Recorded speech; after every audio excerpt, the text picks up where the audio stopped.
And we are live with another edition of the All Gas No Break Sports Show. I am one of your co-hosts, Nicholas Bavona, joined alongside once again by Andrew Johnson. Andrew, boy, did we have a hell of a college football semifinal this past Monday. We had some great games between Alabama and Michigan, as well as Washington and Texas. We now know the results of those two games. We now have a national championship game waiting to be played next Monday. And if it's anything like we saw in the semifinal, we should be in shore for a great national championship game. Is this where I spoil the spoil who won the games? If you're listening to this right now, obviously, I would hope that you had, you know, you had listened and you had what and you watched the game. We got some sort of news, but maybe not. Should I spoil it? Yes or no? Or do It's you that's want to your get into this call. right now? That's Let's your just get call. into it. Let's Yeah, just. we can get into it. We can get into it if you want, but it's if you don't want to spoil it, you can wait a second. No, let's go right into it with the first game, Michigan and Alabama, and I'll lay it over to you. Yeah, great game between these two teams. It was pretty much all of a defensive battle throughout most of the way between these two, and you kind of expected that when you saw this matchup between Alabama and Michigan going into it. These teams were very, heavily favored on defense the entire season, and it showed in this game. Most throughout the first half, Alabama was stopping Jalen Milroe and the rest of the rushing attack from the Tide. And on the Michigan side, they really couldn't get anything going when it came down to trying to get the ball down the field. J.J. McCarthy had a slow start in this game due to the Alabama defenses having a great start. And at the end of the day, it was Michigan going into halftime with a 13-10 lead. And considering how the game went in the first half for Alabama, it seemed like they were going to be in a little bit of trouble because a lot of things went wrong for them. They couldn't move the ball down the field. Michigan was able to get some plays towards the end of the half to give them that 13-10 lead. But then you go into the second half, and that's where Alabama would start to, find their rhythm. They were finally able to get that running game involved like they've been doing all season. Their defense played phenomenal throughout most of the second half, especially in that third quarter and throughout most of the fourth quarter. And if not for Michigan scoring a touchdown with a minute 13 left in the fourth quarter or around that time, Michigan loses this game because Alabama had a really good second half. Michigan, though, was able to tie the game, send the game into overtime. It almost didn't happen, Johnson, if you remember, because Michigan almost had a mishap on a punt return late in the fourth quarter. It was a muff punt. Could have been a safety that would have given Alabama the lead and most likely would have given the Tide the win. Thankfully for Michigan, they were able to recover the muff and were able to send it to overtime. In overtime, they would get the touchdown on their opening drive. Blake Corum getting that rushing touchdown to give them the lead. And then the Michigan defense did their job on the defensive side. They were able to get Alabama to go 4-0, especially on fourth and goal. A mishap for the Alabama Tide's offensive line, a missed snap on a low snap from Milroe. He tries to go up the middle on a quarterback draw, gets stopped. Michigan's defense gets the stand, and they are going to be playing for the national championship game as they hold on to beat the Tide in overtime, 27-20. What an absolute game! And it started like both these teams did not know how to play football for the first half. For the first half, it was Michigan's offense, and it was really just Alabama's offensive line with a combination of Jalen Morrell. It looked like he had kind of PTSD out there trying to dodge all those blockers, even late in the game, which I think the early blocking kind of got him kind of spooked and scared and made him make some of those rash decisions down the end there. But overall, a great game for Michigan. Michigan fans, this is the first national title game I think they're playing in over 20 years. So they are elated by this, and they're trying to recreate that magic from 1999. Yeah, that and it's been an interesting season for Michigan itself. I mean, obviously, a lot has gone into it. Blake Corum had a record-setting year for Michigan in terms of the rushing attack. J.J. McCarthy, we know what he's done for Michigan throughout his tenure there.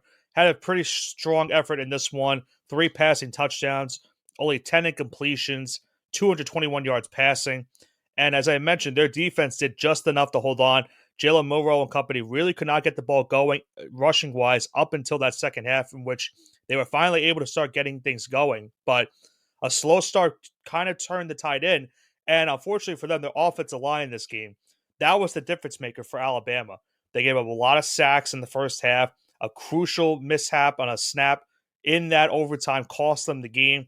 And now they go into the offseason with an SEC championship, but falling just short in the semifinal. And now with a new SEC coming in, we'll have to see how they fare in it. Yeah, the new look SEC is going to be something else. It includes teams such as Texas and Oklahoma, both of which would have finished in the top 20 of this year's in this year's playoff poll, or in this year's final AP poll, I should say. So it's gonna be really interesting. I'm really more interested to see how the Big Ten fares next year of all the new additions from the Pac-12. That to Right. me is gonna be a bigger story because the SEC is still the land of Alabama and Georgia, while the Big Ten I think will be a little bit more wide open because it's usually it kind of hot potatoes between Ohio State and Michigan 90% of the time. Sometimes there's a suitor such as let's say a Penn State or a strong Wisconsin team that will challenge occasionally, but for the most part, the SEC is Alabama, Georgia. They had LSU for about 1 year, but that's really been it. So I think the Big Ten will be more open, but the SEC with Texas will look a lot different next year. Yeah, with Texas and Oklahoma now going to the SEC, it certainly adds another dynamic to that SEC. You look at some of the schedules for those teams next year, they're going to be playing a lot of big time games.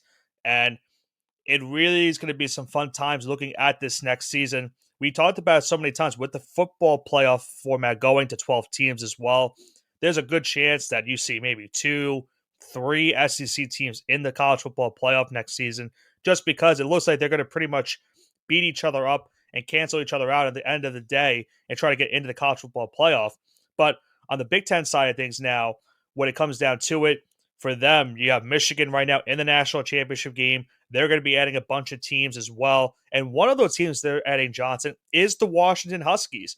And Washington, pretty much in this game, was going back and forth with Texas going into halftime. The third quarter is where the things would turn for the Huskies. They would take a 10, it would outscore Texas in that third quarter 10 to nothing. The story of that third quarter was pretty much Washington, who had the great, time of possession. They had 12 minutes of time of possession in that third quarter. Texas only had 2 minutes. And Texas, that was a big problem for them. They had a big fumble on their first play of the second half. They had another key fumble in the fourth quarter. And Washington, it seemed like, was going to handle this game towards the end of it with them doing really good work on the offensive side. Michael Penix Jr., we'll talk about his stats in just a second. But the ending of this game was very, very, very good TV when it came down to watching football. So Washington obviously has a 6-point lead. It looks like they're going to be able to hold on, but then a key injury to Dylan Johnson, the running back for the Huskies, forced the game clock to stop. And that was when Washington was trying to run down some clock. That way, Texas would maybe have 15 seconds of gameplay, try to go down the field and get a miraculous touchdown. But because of the injury timeout, it stopped the clock at 50 seconds. It actually gave Texas a chance to go down the field and try to get that game winning touchdown. And for the most part, Texas was right there to do it.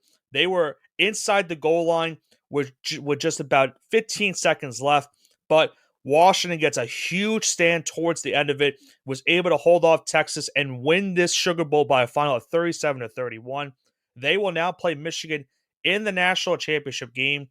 And it's been a wild ride for the Washington Huskies, the last season of the Pac 12 as a conference as a whole. And they will have a representative, at least, in the national championship game with this win by Washington. Now I have a piece of trivia that you may get stumped by this, Okay. and the listeners. I've been saying this all year, so it's not like I haven't been harping on this. When is the last time the Washington Huskies have a win over an opponent that was not a one-score game this season? This season. Yeah, you don't have to give me a team, but just give me a date. I'll give you within a week. All right. So if you want to say, let's say, go by Saturdays, you could say, like it easy. You can go by, let's say, any Saturday in September, October, November. You don't have to give me the exact date. Just give me like, okay, the first week of October, or let's say the second week of November. I was going to say third week of October. You're not too far off. They actually in the third week of October they played Arizona State, which was a one-score game. Hmm. However, they played Stanford and USC, which they beat both by 9 and 10 points. So the last time it was week 11 versus Utah by 7 points. The last 5 games, matter of fact, Texas, Oregon, Washington State, Oregon State, and Utah have all been one-score games.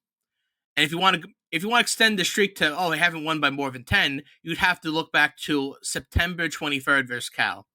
So between Saturday, September 30th, and the present, they've won by not more than 10 points. It doesn't matter who they played, whether it was Arizona, Arizona State, Stanford, USC, etc. Max margin of victory, 10 points in that time period, which is crazy because it seems like every single week this team just manages to survive in events, kind of like TCU last year. But this is a much better team than TCU. They have a much better quarterback. No disrespect to Max Duggan last year, but Michael Penix was throwing was making passes that were unbelievable. If Patrick Mahomes did what Michael Penix was doing, I think Chris Collinsworth would have a stroke live on air. Like he would just die of excitement because he was Texas wasn't even playing bad defense. They were running down. They had all over the opponent, all of the opposing receiver, and he was just dropping them right in. Perfect time, perfect place. And you really just have to tip your cap at the end of the day because if Michael Penix didn't have the ability to make those throws, Texas probably would have won this game 45-7. So this victory is for him, and I think he's just vaulted his way up into the dare I say the upper echelon of the draft lottery. Well, there have been rumors. It looks like he most likely will be a first round quarterback this year. And that was even before the end of the season. He was playing himself into that way because he was having a strong start. Remember, at one point, he was the Heisman favorite.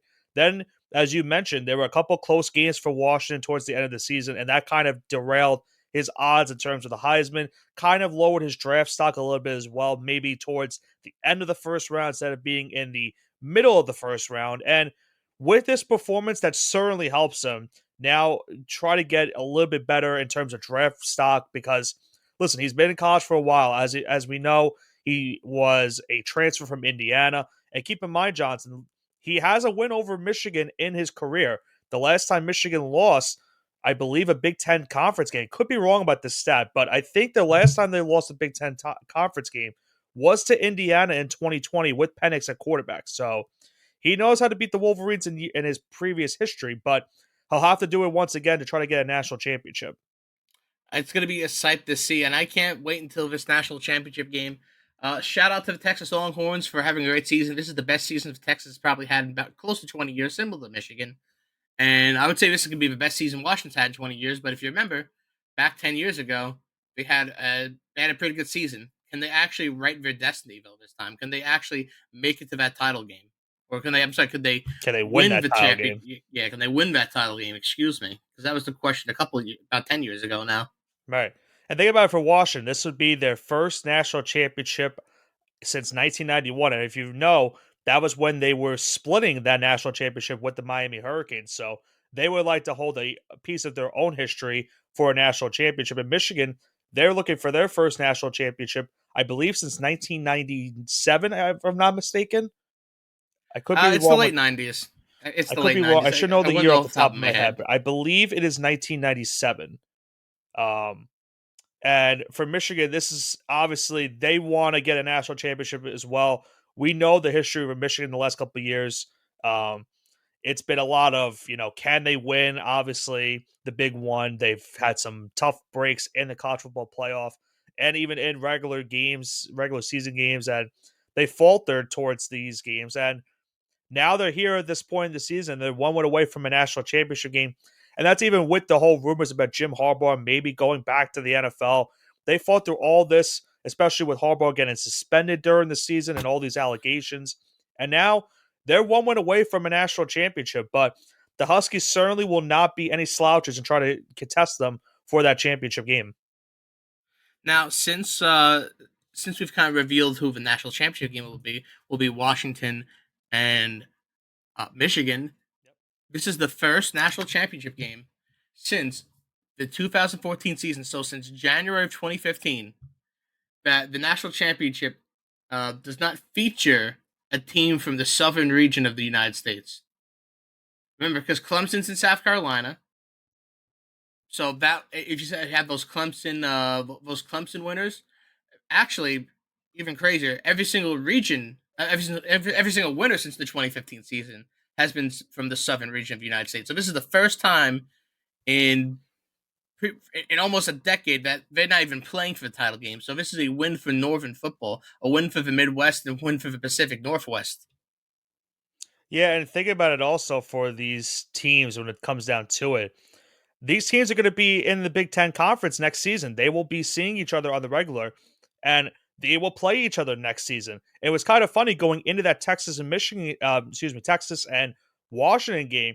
No matter who won that game, Michigan's going to be playing them. Will be playing them next season. If you don't know, Johnson, Texas is going to Ann Arbor in week number 2 next year, and then obviously Washington and Michigan are going to be conference opponents next season. So we were going to be guaranteed a national championship game rematch in 2024, but we'll get it now in the conference in the Big Ten with Washington and Michigan being the two teams left standing at the end of this college football season. Yeah, what a world to live in! That we're guaranteed a national championship rematch during the regular season, no matter what, and you really love to see it, right? Right. I think But it's really good television because you know even for the SEC when we talked about earlier, you get Alabama and Georgia during the regular season. Alabama Texas will be a regular. Alabama Oklahoma could be a regular. You're gonna have all these great contrasts of styles going into next season with all these conference realignments and now the college football playoff expanded to 12 teams. yep, and I will give it about 5 years before the ACC implodes. So, And congrats for BC and Syracuse for leaving the Big East because you did it to yourselves. you know me, Johnson. I was not a proponent of I it. know, I know you weren't. I know you weren't. Yeah, it's been rough going for us. But let's not talk about my team. We're here to talk about the two teams left standing in this college football playoff and of all this college football season, and that is the Michigan Wolverines and the Washington Huskies. They will be playing in the national championship game this upcoming Monday, January 8th. And it's a big time game, as we mentioned. They will be in conference next season in the Big Ten with Washington now being a Big Ten member. And now they will have a chance to start this maybe new rivalry in the Big Ten by cementing themselves as a national championship game. And because of that, Johnson, I think it's time to do our final mushing hour of this college football season with this game between Washington and Michigan. Man, I really don't know who to pick here. Every time I picked against Washington, well, not really pick against them, but really picking the. I've been picking the spread against them. They seem to be doing all right. So, with that being said, we have Washington versus Michigan, like you said, for the national championship game. There is no home team here, but technically, I guess it's Michigan for some weird reason because Well, they're seeding. the hired ranked team. Yeah, Yeah, they that's get to exactly choose why. their uniforms. Congratulations, Michigan. Michigan, technically at home, I guess, whatever. Minus 4.5 point favorites over under slate at 55.5. 555. Five is a lucky number in the Chinese culture, so go play the lottery tonight. Uh, with that being said, my pick for the national championship to win is Michigan. However, Washington's going to keep it close. We're going to get a very close game here. So give me Washington plus 4.5. I think Washington covers, Michigan wins. Okay. I was gonna ask, do you think Washington pulls it off, or you that? So you answer I my know they're at question. least going to cover. I know they're at least going to, and when a game's that close, anything can happen. Yep. So that's my reasoning behind it. Anything can really happen this game, so I'm looking forward to it. That's all I got to say. This is going to be interesting because obviously Washington, if you don't remember, their last national championship came in 1991, and they played this Michigan team in that 91 season, and they were able to win. Now, in terms of Michigan, that 97 season, they had a monster year, Desmond Howard and all that. They were really good. And Michigan, they look to be the team to beat right now when it comes down to it. I don't want to say this is what we kind of saw last year in what you mentioned earlier with Georgia and TCU, where TCU had all these one score games. They were able to sneak by, get into the national championship game, and Georgia pretty much looked dominant. It hasn't really looked that way for this one because Michigan has also had their fair share of close contests this season. And Washington, I'm sure, can put up a really good fight. You have a lot of good NFL type ready players on this Washington offense. And obviously, Michael Penix is one of the best quarterbacks in all of the nation. And on the Michigan side of things, you have JJ McCarthy, a seasoned vet for this team. Blake Corum, as I mentioned earlier, record setting season in terms of rushing touchdowns and yardage for the Wolverines. They've all done really good things at Michigan. And obviously, you want to cement it with a national championship. Now, as you mentioned, really not a home game for either team. The game's being played in Houston, Texas. So if Texas had won, this would have been a home game for the Longhorns. So for these two teams, it's a neutral site game. You go into Houston, you're battling it out. It's the top two teams left in the country.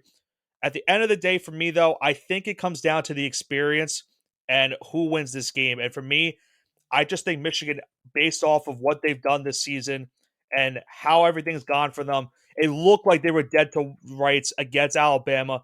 They were able to persevere, come back, tie the game late in the fourth quarter, win it in overtime. I just think it's going to be a little bit too much for Washington. I don't know personally if Washington has faced a defense like this all season. This is by far going to be the toughest defense they faced all year.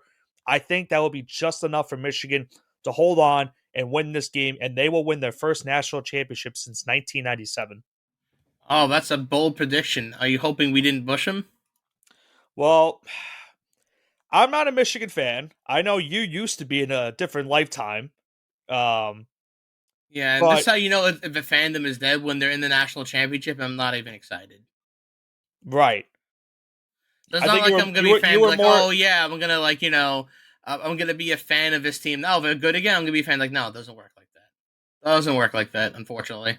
I think it's more of when you watch these two games, you were more excited about maybe a non-SEC team finally not being in the college football final, like the national championship game itself. Because I'm trying to think myself, when was the last time we had a national championship game without an SEC team? It's been about a decade. Not If not not a not a it decade, but feels about a like it, decade. right? I'm No, trying to I can I'm tr- tell you exactly when. If you give me a moment here, I can inform you of the last time that actually happened. yeah, I'm trying to think myself. So if you go back in the history books, right, I you got to think think of the it's first national championship game. Who was in it? I think it was Oregon, Ohio State, the first championship game was Ohio State and Oregon, yes, and then 2015. it was Alabama, Clemson, Clemson, Yep. Alabama, Alabama, Georgia, Clemson, Alabama, LSU, Clemson, Alabama, Ohio State, Georgia, Alabama, and Georgia, Oh, TCU. So we haven't it's been 10 years, 2015. like I said. Wow. Oh, or about 10 years. About was it 9 years now? 9 years. Trying to think of the BCS history when it comes to that, because I feel like it's even longer if you include the BCS. Probably, probably. Listen, the southern region of the United States has ruled football for as long as time can remember, and it looks like it was going to stay like that until the for the foreseeable future, until a couple other teams won or they started becoming a little bit better. So I'm excited by this. It's a little bit. I mean, I love SEC football, but it's a good break from the monotony. It's good for the sport. I'm Yes, looking. it tricks all these other teams thinking they can actually win. Sometimes. You know what's a crazy stat? So if you don't, so let's say if you have this will be like the last thing I bring up when it comes to this. The last time, other than that Ohio State Oregon game, the last time we didn't have a SEC team in the title game was 2005, and that was the infamous Vince Young versus Reggie Bush Texas versus USC national championship game. Now do me a favor here. Since Texas is a part of the is a southern region part is a part of the southern region of the United States. Excuse me. Yeah. Can you go tell me when the last time a team from the what's considered not be the South? Well, Can are you we give me? counting Oklahoma too? Because We're gonna Oklahoma count was the year Oklahoma. before. We're gonna count Oklahoma too. So So then from a it last would team, a non-southern based football team. So they can be Big 12, like Oklahoma or Texas, or Clemson in the ACC. So give me a non-southern U.S. football team that wasn't in the BCS. it's tough because you have Ohio State and Miami played a national championship game. Miami and Nebraska played a national championship game. Uh, this might even be before the BCS. Then, if that's the case, I think it might be before the BCS because if we're going to count the Southern region, then obviously, So here's the thing: a lot of people don't consider Miami to be "quote unquote" the South. It's just Miami. So I'll but give you Miami. okay. So then it would be 2002. So yeah, over 20 years, pretty Over much, yeah, which is two insane decades if when you that's the think case. about it. If you're not including obviously that part of the other thing, but we obviously had an Ohio State Oregon game in 2015, the first college football playoff, and now we have this game between Michigan and Washington. It's like I There's said, been two in the last 20 years. right? Exactly. There's been two in the last 20 years if you're So not one's a counting the Southern decade type teams. thing. Right. And like I said, this season has been all based off of history. There's been a lot of historic moments that have happened this year, and you're gonna get another one this season because at the end of the day, one of these two teams are going to win their first national championship since the 1990s. For Washington, it would be their first one since 1991. For Michigan, it would be their first one since 1997. So a long drought for one of these two historic programs is finally going to end next Monday. So it's going to be some riveting television, and I'm looking forward to it. you think these teams are ready for it, though? I think based off of what has happened this season for both of them, I think absolutely. Michigan's had so much, you know, smack being talked about them for all the sign stealing stuff, Harbaugh being rumored to go to the NFL. They want to get this. They want to get this game over with. They want to win a national championship. For Washington, they want to prove the naysayers wrong. They want to be the team to beat. They want to be the team of destiny. Kind of how the Cinderella story, if you want to say it like that. No one really gave them a chance against Texas. They proved everyone wrong. And now pretty much you have to think no one's giving them a chance against Michigan as well. But they have a really good offense that could give them an opportunity to pull off what might essentially be a quote unquote upset in this national championship Well, I game. think a lot of it has to go to they play in the West Coast, and let's face it, a lot of people on the East Coast won't stay up to I two think o'clock in it's the morning to watch their games. I think it's that, and it's because of how they finished the season. Because you mentioned about it, all those close games they had at the end of the year, they were able to pull it out, but they looked really, really concerning in each of those games, and they were really close to not even making it to this game. They were one play away from not even making it if they did not stop Texas on that final drive. So they are very glad to be here. Don't get me wrong, but they're looking to make a statement in this game against Michigan, and a win certainly would make that statement. Story of their season: the one win by one possession, survive in advance. All Been I their can motto say this is year. all we could say is this: you're gonna have two teams that are undefeated too. So someone's gonna come out of this game, ending the season 15-0 and a national champion. So it's a good way to start off, as I mentioned, what could be a potential rivalry in the new Big Ten when the conference expands next season. So I'm definitely excited to see how this national championship game unfolds. Hopefully, it's not as bad as last year's game where I had to turn it off at halftime. So What do you mean? That was a great game. I enjoyed watching every minute of it. if you were a Georgia Bulldog fan, you were absolutely having a grand old time. If you were a Mainly TCU because fan, TCU deserved it. well, TCU bit off more than they could chew. That's pretty much what happened. And that's why Florida State didn't make it this year. Yeah, that was a rough game against Georgia. That's all I can say about that game. But before we wrap up the show tonight, Johnson, any news that we have coming up this week?